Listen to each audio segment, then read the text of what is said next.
Hi, this is Nila again. I'm back.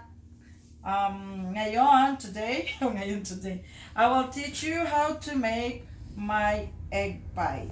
To be honest, this is not my ingredients. This is not my recipe. I just look it up also in the Google or YouTube. But I have some more improvements because after I made it and when I copy it from the YouTube, the taste was not really good for me. So I had some what do you call this? Uh, some revision or whatever to make it taste better.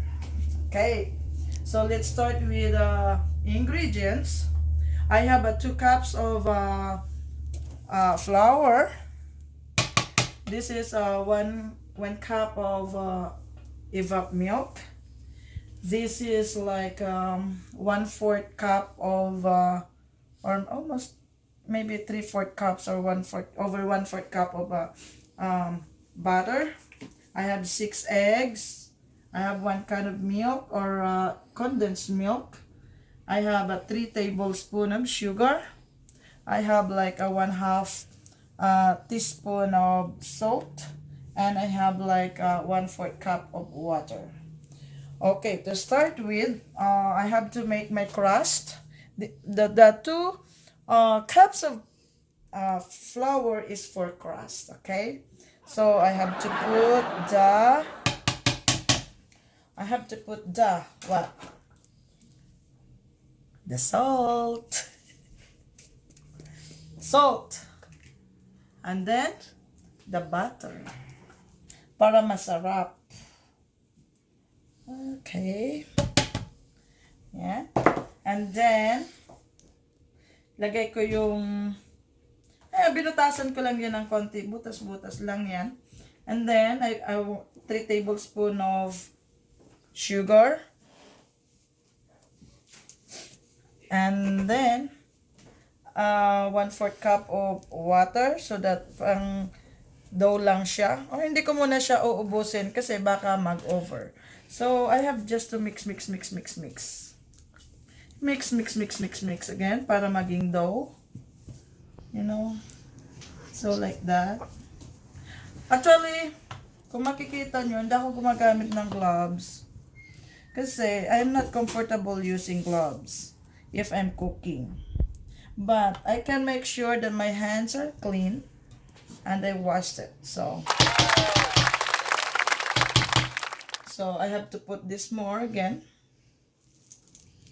So, I have to use my hands now. Kasi mahirap eh. Kasi sabi nga nila, nasa kamay daw ang sarap ng pagkain. Agree? Oh, kulang. Kulang ang tubig ko. So, I need more water. That may be... Okay. Okay. Okay, ito na siya.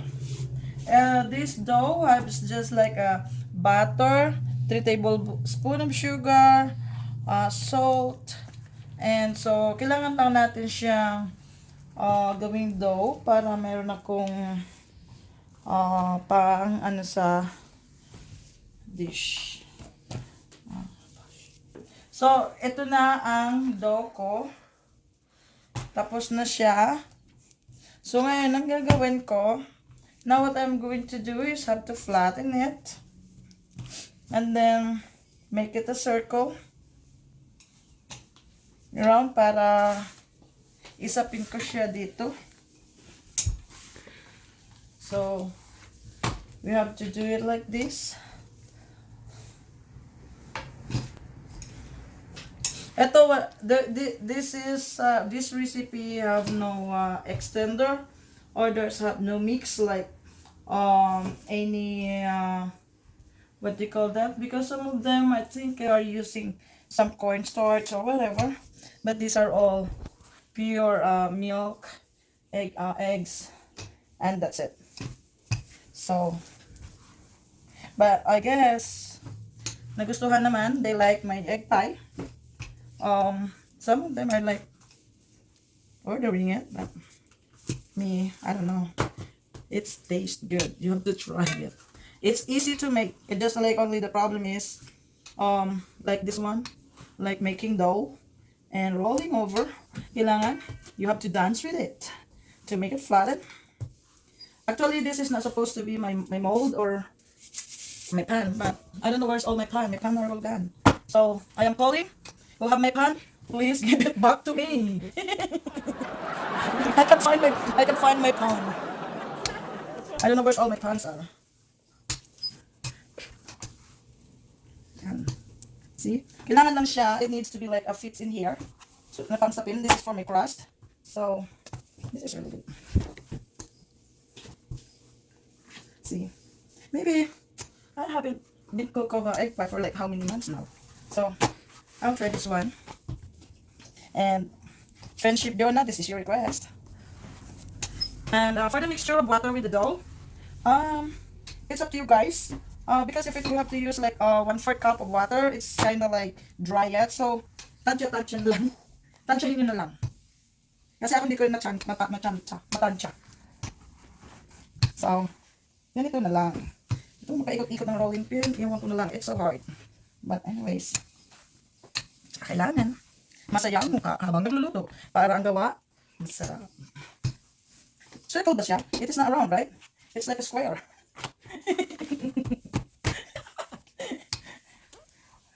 It's like a square, right? Philip? Yeah.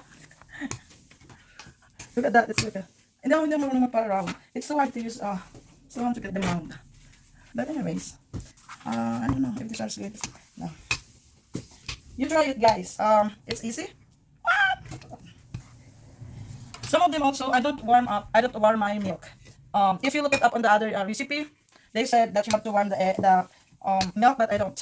So that's not warm. So that's like a room temperature. So let's see if this one fits now. So here. Okay, here you go. So kailangan natin siya. We need to put it in there.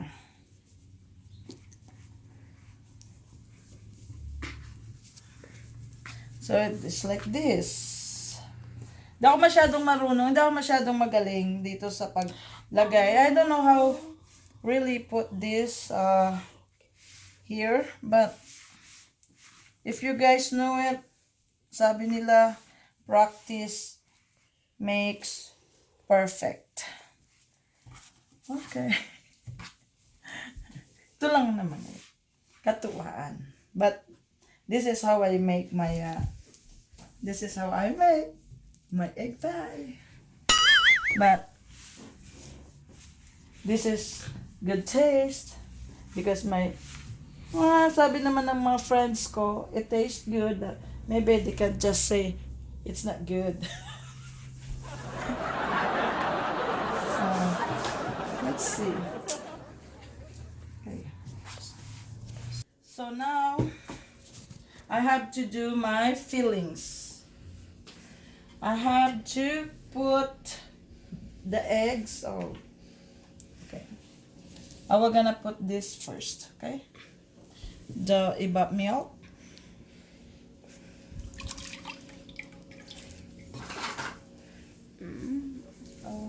The evap milk. So I'm gonna take this off from because yeah.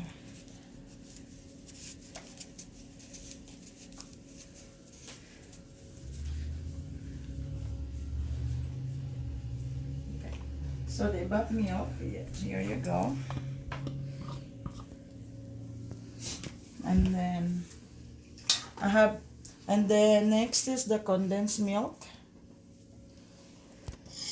Condensed milk, any brand. It doesn't matter what is the brand of condensed milk. As long as matamis.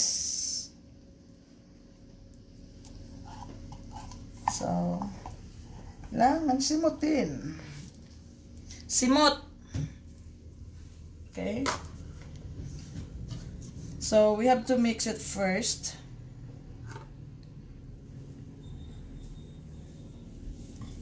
Huwag mo na. Don't. Okay. Okay, sure na. So, I have to mix it right now here. Tubig ko para mag-mix silang dalawa. There you go.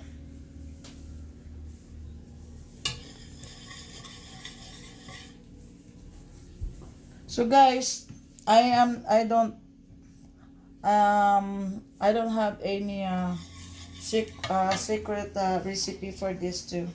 So whatever you see, that's it. That's all. Nothing.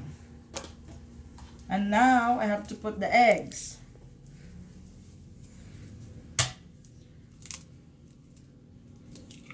Okay, isa.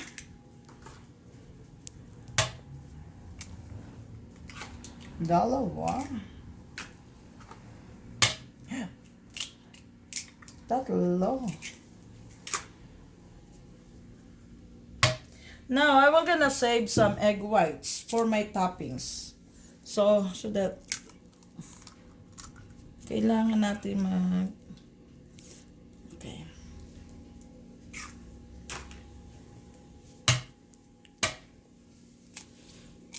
Yeah, so I have to save some egg yolk or egg whites rather.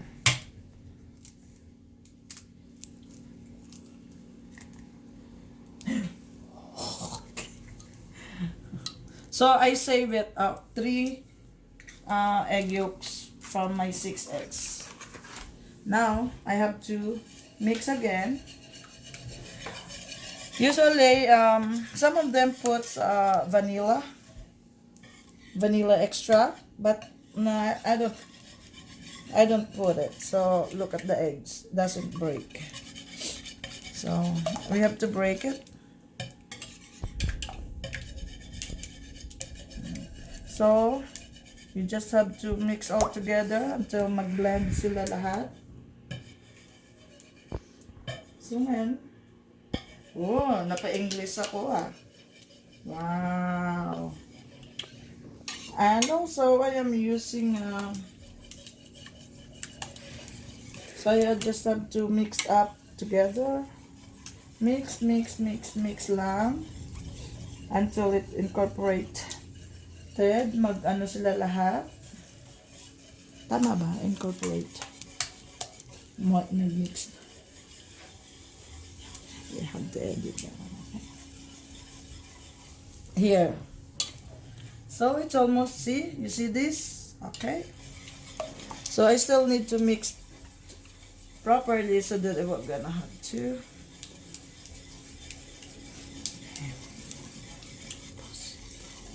So I guess this one is good enough. Don't beat it, because if you're gonna beat it, there's bubbles. Then if you cook it, it's so bubbly, it doesn't taste good. So you just have to mix it like this, not beat it. Okay? So I have to stay in there. Now, what I'm going to do is, English ako ngayon. So, I will gonna have to beat this para yung egg white, kasi yun yung magiging toppings ko sa egg pie. So, ito siya. Siyempre, I have to use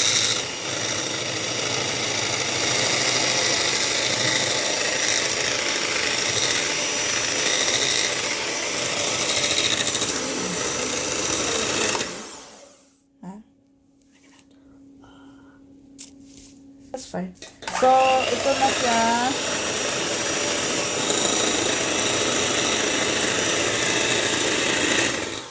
Okay, enough na yan. So, I have to mix it up with here. But actually, alam mo, hirap talaga ako when I do this, because sometimes my egg pie or the bubbles is not really hindi nakikipag-cooperate. So sometimes nawawala siya. So I hope this time hindi siya lumihis, kasi kaya minsan ang toppings ng egg pie ko pangit. But I can assure you the taste is really good. So, pero if before I put it in here, I always have to mix it para mawala. Kasi yung itlog, di ba, merong mga, ano, sometimes, see? Oh my God. Looks nice. So, see, it's not. So, where's the bubbles? The bubbles is flat again. But anyways, I can pick this up. And then right here.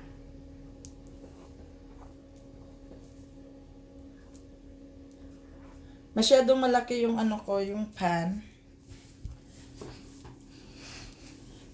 So, wait. Sayang itong natitira. So, I have to mix up. I hope it will gonna work. Kasi dapat siya, ano talaga siya. Like this. Magiging, yeah, like that. But,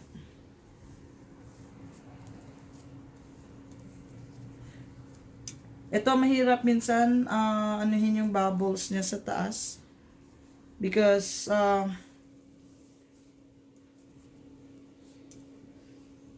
yan. Pwede na yan? Masyado malaki yung tray ko kasi hindi naman dapat ito ang tray. So, yung pan ko. Ngayon, hahanapin ko yung mga pan ko. But anyways, this is just only for my gamit ko. Now, my oven is already hot. And it's already preheated. So, open my cameraman. Please open. And I have to put it in there with 350 degrees Fahrenheit. Let's see what's going to happen. See, and then I will show you when it's done. Okay. So this one, look, it's getting red or brown now. We just have to turn around, like, you know.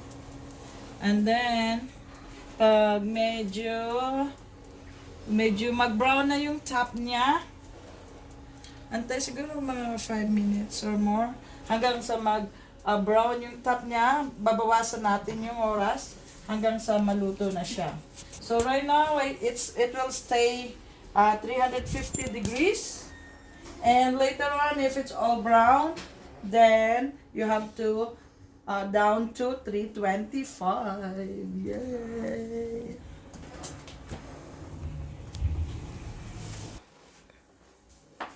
Like, look, I think this one is done now. So, to try how was it done, I have to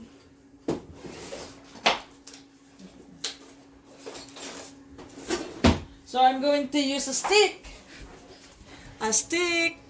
I have to if there's nothing in there, then I guess these are done now. So, it's cooked now. So, wala na. See? No more. So, I have to turn it off now. That is 325, I think. I put it 325 for like maybe 10 to 15 minutes. So let it cool because we can't slice this. So this is the outcome. Look, here's the outcome. There you go. That's the finished product. But I can show you the cut one because it's too hard to cut if it's hot. So later on, I will gonna just take a picture. If it's cooled down, then I will cut it, and I will show you the texture inside of this egg pie. Napakasarap. Napakasarap. Subukan niyo. Honesty is the best policy. Hindi nga. Totoo nga, masarap to. So you have to try it to make it. It's so easy. Look at that, see? I will touch it. See, it's good. So, here, see? It's good. See?